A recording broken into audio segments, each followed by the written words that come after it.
हमें डर उन लोगों से नहीं लगता जिनका हमें पता होता है कि वो गलत काम करेंगे ही, लेकिन उन लोगों से डर ज्यादा लगता है जिनका बिल्कुल अंदाजा नहीं होता। सुपर 30 की बात मैं क्यों कर रहा हूं, मैं उसका रीजन बताऊंगा।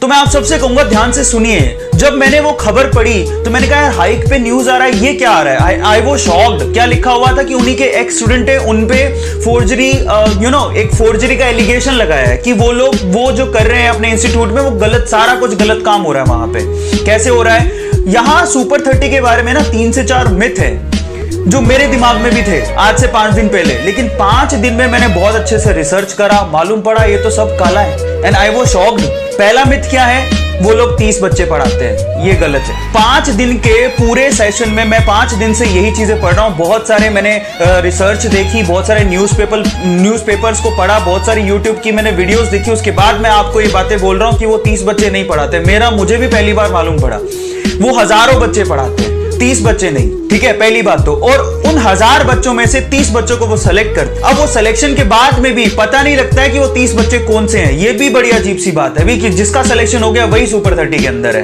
देखो ये पहली फोर्जरी। और दूसरी बात, जब वो 1000 बच्चे लेते हैं तो बिलीव इट और नॉट, हमें ऐसा था, दूसरा मिथ ये था कि वो लोग उनसे पैसा नहीं लेते। ये भी गलत है। उन्होंने एक दूसरी संस्था बना रखी है रामानुजन के नाम से, ऐसे कुछ नाम है उनके नाम से, और वहां पर आनंद सर बच्चों को भेजते हैं और उनसे 32 से 33 हजार रुपया पर स्टूडेंट लिया जाता है 1 साल का। अब ये भी एंड आई वाज शॉक्ड। ठीक है फीस कम है लेकिन फीस तो है। आप क्यों दुनिया को बता रहे हो कि हम लोग फ्री में पढ़ाते हैं? और सीरियसली मुझे बड़ा दुख हुआ। ये दूसरा मिथ है जो हम लोग नहीं जानते थे, मैं तो नहीं जानता था। 32 से 33 हजार रुपया वो लेते हैं पर स्टूडेंट, और हॉस्टल का चार्ज अलग। और वो हजारों बच्चों में से 30 बच्चों को सेलेक्ट करते हैं और फिर उनका नाम डिस्क्लोज नहीं करते कि हमने किसको सेलेक्ट किया।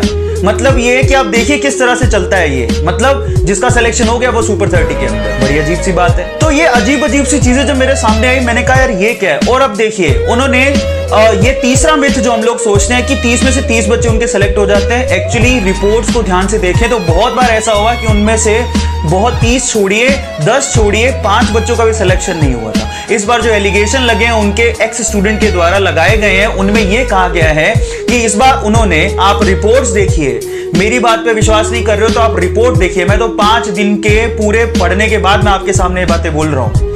मतलब रिपोर्ट ये है कि 30 में से उन्होंने, इस बार क्या हुआ, फिल्म आ रही है ना, फिल्म आने के चक्कर में, क्योंकि अगर 30 में से कुछ सिलेक्शन ही नहीं हुआ, ठीक है, तो उनका इमेज डाउन हो जाएगा। मूवी कैसे बनेगा? मूवी बन रहा है तो उन्होंने 26 बच्चे दिखा दिए कि हमारे यहां से आईआईटी के अंदर 26 बच्चे सेलेक्ट हुए। जबकि एक्स स्टूडेंट ये कहते हैं कि उनमें से जितने 26 बच्चों में से जो भी उन्होंने नाम लिए, उनके पूरे बैच में से सिर्फ 3 बच्चे ही सेलेक्ट हुए हैं, 26 नहीं हुए पहली बात तो, जिसमें से 2 बच्चे SC ST कैटेगरी से या OBC कैटेगरी से गए हैं। मतलब उनका रैंक नहीं आया। और एक बच्चा जरूर है जो कि एडवांस में क्लियर किया, लेकिन उसके मार्क्स इतने कम थे कि उसको IIT मिला ही नहीं। ये भी एक सच्चाई है। अब आप सोचिए कि किस लेवल पे उन्होंने धोखा दिया। मतलब उसके 128 के करीब मार्क हैं, 126 की कट ऑफ हुई थी, उसे IIT मिला ही नहीं। अब ये है सच्चाई। हम लोग सोचते हैं कि 30 में से 30 बच्चे या 25 बच्चे सेलेक्ट हो जाते हैं, ये भी गलत है।